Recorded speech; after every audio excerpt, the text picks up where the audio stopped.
interessante, muito sério, na verdade, sobre a corrupção.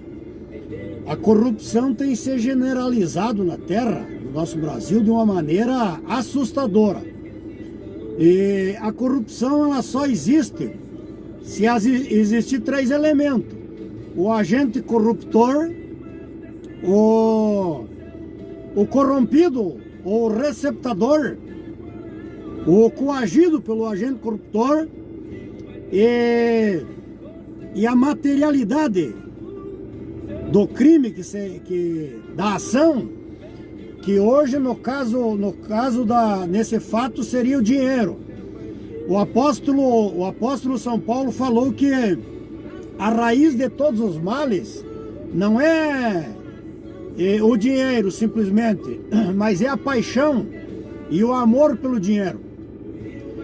O amor pelo dinheiro leva o ser humano a se corromper, a se deteriorar, se denegrir em termos de moral, de dignidade, de pureza, e leva o ser humano a um caos em termos de moral. E a Bíblia fala, no capítulo 6 do livro de Gênesis, a Bíblia fala da corrupção generalizada do gênero humano. Então a corrupção, ela vem desde o princípio da criação do ser humano. Existe a corrupção.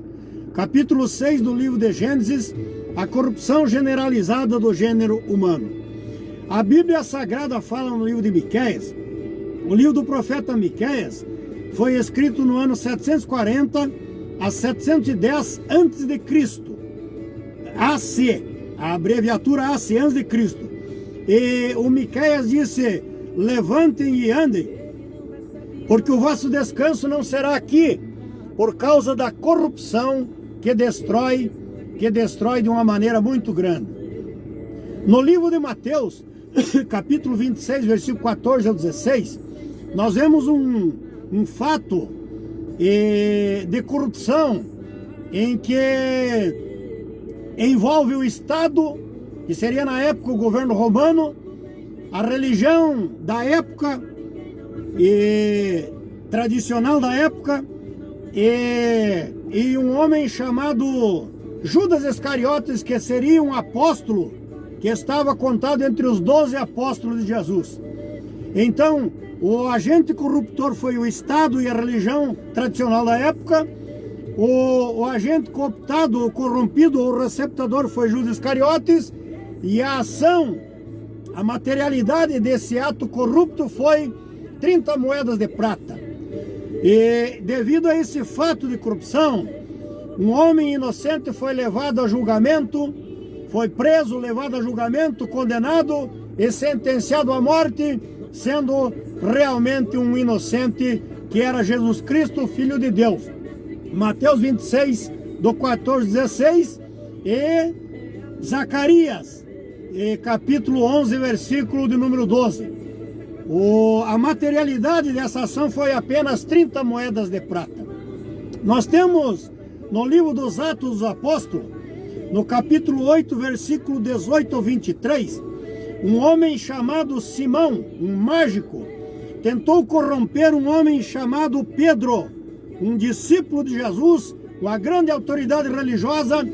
E Pedro, na ocasião, era usado de uma maneira muito grande por Deus para fazer milagres extraordinários na terra.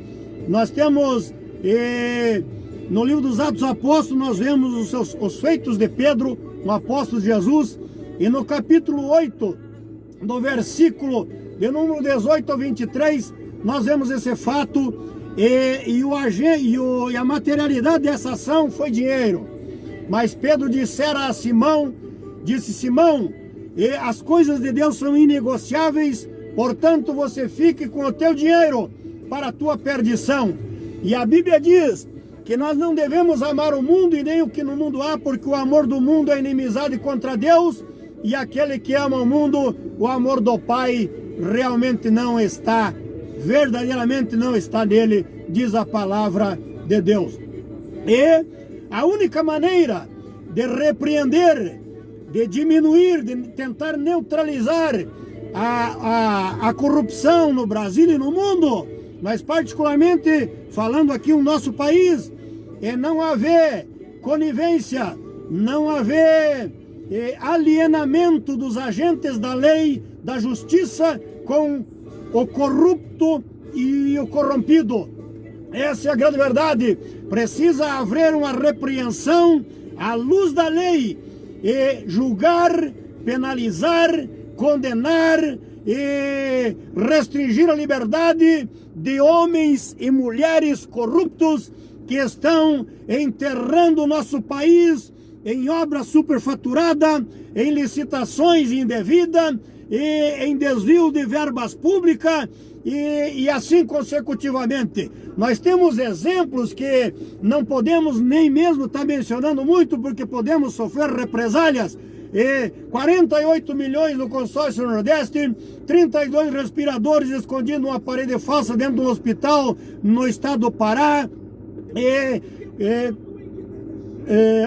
hospitais de campanha em São Paulo e no Rio de Janeiro, e agora esse escândalo monumental nas agências do INSS, em que pessoas vulneráveis foram vitimizadas por homens criminosos e com alienação de agentes da lei, porque se não tivesse alienação dos agentes da lei, essas pessoas que foram os agentes corrompedores que fizeram essas atrocidades para a nossa nação, e roubando e subtraindo valores de pessoas inocentes, eles deveriam ser julgados, condenados, penalizados e já deveriam estar atrás das grades. Essa é a grande